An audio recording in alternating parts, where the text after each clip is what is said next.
This was my first Transformer. Omnicon Strongarm. Part of the Energon wave in 2004-ish. In vehicle mode, he has a few abilities. You can tilt the windshield because they become his feet. Though you didn't necessarily have to have that ability to tilt the windshield to transform him. But it's kind of neat.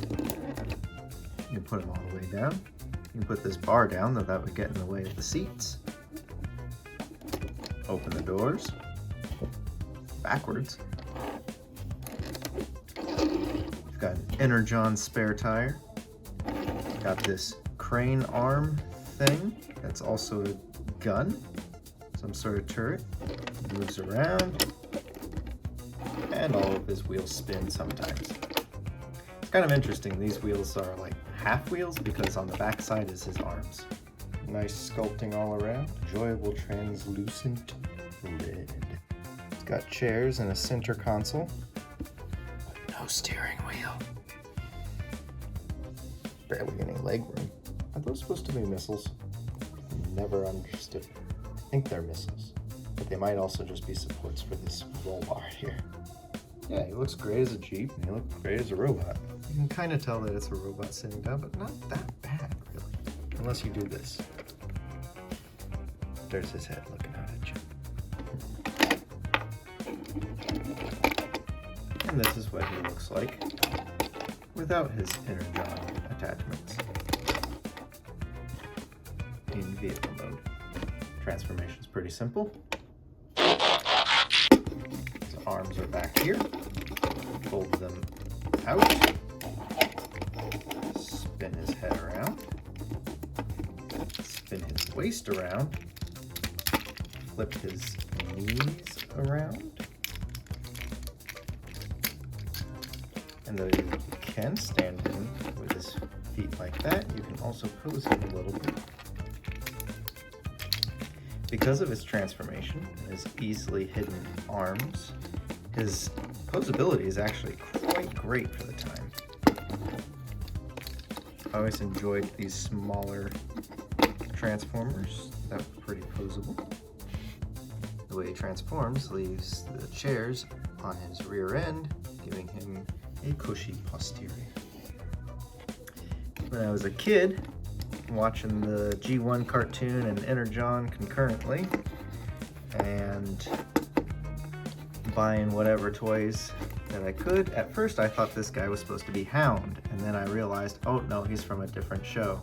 Also, he's the wrong colors to be Hound. But this Autobot symbol in here is black, and Mirage's Autobot symbol turns black after he turns invisible in one of the episodes. I believe it's Desertion of the Autobots. So I thought that this guy had the ability to turn invisible. Anyway, you can move this up and attach his gun to his shoulder again. Put his Energon star back on. And you can attach his Energon spare tire either to his shoulder like that, to the top of the gun. Sometimes he likes to wear a little hat. Isn't that funny? Hold it in his hand.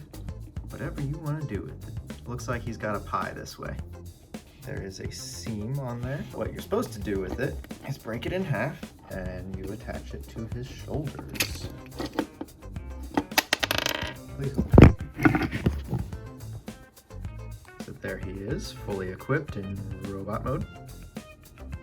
Now for some reason, you can also take this part here, right here, and use it on a Omnicon port from the previous year's Armada line because it's got that peg in the center. But he's not done yet. These guys had an extra function. Flip this around, hold the gun by the barrel,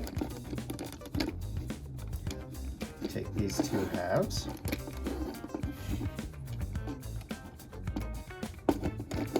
and now he's got his Energon axe. He's ready to chop down some Decepticon trees. He kind of has that dwarf stature, so it's like the Autobot Gimli. Or if you're feeling like Thor, make it into a hammer. got a strong enough arm to lift Mjolnir. It's hammer time. There's no end to the possibilities with this little guy. Actually pretty well posable. You can even put it on his head if you wanted to. Speaking of the head, I really like the sculpted face. The translucent parts are really pretty too. You can almost see, if the lighting is just right, you can almost see the Autobot symbol on the inside of that Energon star. It kind of has a warped effect because of that bubble. And the Energon star is compatible with other Transformers from this time. To this day, he still remains one of my favorite Transformers. I also like the other Omnicons, and maybe I'll review them later.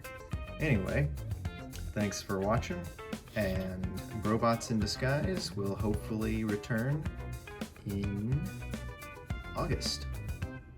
Alright, bye.